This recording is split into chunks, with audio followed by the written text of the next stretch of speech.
seemed like a football game at times there in the last minute with their press. What was going on there?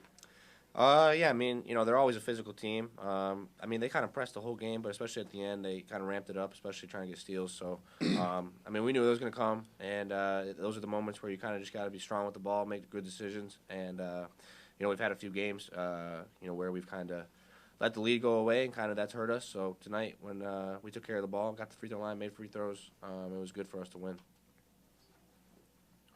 I think Coach Brownell was talking about this. You guys played with so much joy in November, December, and it kind of got lost there for a little bit. I mean, how did you guys get that back? Do you feel like you're playing with more joy? Yeah, I mean, I've said it before. It's kind of like it's terrible to say, but it seems like every team in college basketball kind of goes through a rough stretch. And we went through a rough stretch there in January, obviously. But I mean, if you really look at the games, and I'm not making an excuse or anything, but we were in every game. We would lose, except for those maybe first three games in January in the ACC. But every other game, we lost by 3 points, 1 point here, 1 point there, and it was just one possession here and there where, in the midst of a game where you can kind of put a team away. I mean, we just weren't doing that, and it could get to your head, but we got an older group and a lot of guys who just love winning and competing and going to work every day. So I wasn't too worried about our mental at all, and I knew we would get through it. Why do you think you guys were able to finish this one out personally?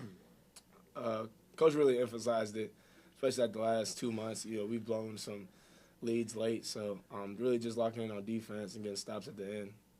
But Coach Barnell does he puts it to a T, like it's spot on. He just marks it down every time. I think he said the film session before Georgia Tech was really loud. Oh yeah, oh for sure, yeah. I mean, you get used to it when you're here, but he loves us, and he's tough on us. But I mean, we all know that's just his passion for the game.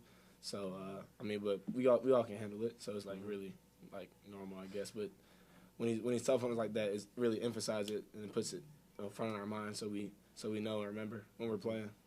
RJ, with PJ picking up the 2 early fouls in just playing 16 minutes, and I guess you knew you had to pick up the slack and the blocks.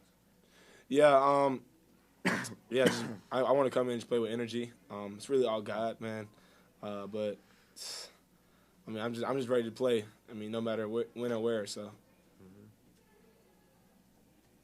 guess Joe, you had a couple transition opportunities, and they both ended up as 3-pointers. Yeah. I guess what do you remember from those sequences? Why did you end up with? Yeah, I mean, just playing against these guys for 4 years, you can kind of get those opportunities just because the way they press so hard and they go to the glass so hard on their offensive end. And I've played against them, like I said, for 5 years now, and it's always been something that at Syracuse we try to do, and then here obviously Coach Barnell's talks about tilt and the way of having tempo on offense, and if they're going to crash 4 or 5 guys, sometimes you got to take advantage of it and kind of beat them at their own game. RJ, the bench has been playing well the last couple of games lately. What is it behind that? What is it behind that to get you guys going like that to score points off the bench and come in the game and play stifling defense? It's really just our growth, especially in the summer. Last year we were freshmen. We didn't have the experience, but now we know what to expect when we get in. And I mean, everyone. I mean, we're really deep. Just Chauncey, Dill, Beetle. We all have our different skills we can bring to the table. So it's really just coming on, being locked in before the game, and just just going with the game plan. I guess you guys are in 5th place in the ACC, and you're kind of on the heels of some teams that get to 4th with that double bye. I mean, how much do you guys think about that in terms of this end of the stretch?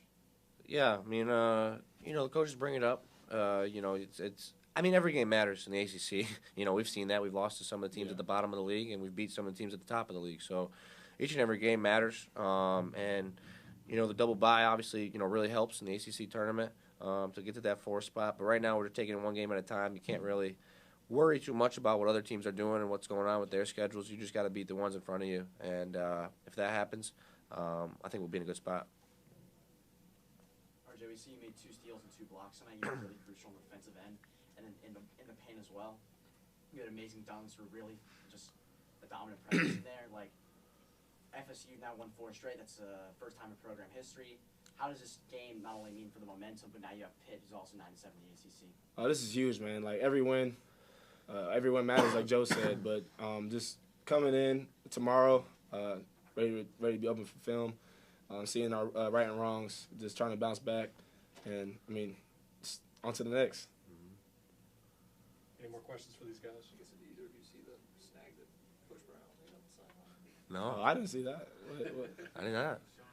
He's always making plays. He's always being on the bench and watching his, his mannerisms and just his energy is hilarious. I'm glad the camera's not on me and Dill when he's freaking out sometimes because, especially like last year at Pitt when he got to his knees. Like I think everyone's seen that. But I mean, he's a great guy, great coach. Anything else? Joe, it seems like you and Chase are just like coming together as a duo. What does it mean to kind of have this production and chemistry headed into March? It's big. Chase, the last, 6-7 games, whatever it may be, has been playing unbelievable, and it's really taking our team to another level. He's been consistent all year. I mean, he just might not show up in the box score here and there. I mean, every single game he's guarding the other team's best player, doing things as a point guard, that's hard to do. If you're getting pressed 94 feet, a lot of times like these ACC schools do, it's not easy. And, he's just battled, and he's put on a show these last few games, and it's helped us a lot. But chemistry-wise, it's always been there. It's just, clicking at the right time. And, like you said, going into March, it's going to be huge because guard play is always pretty big in March.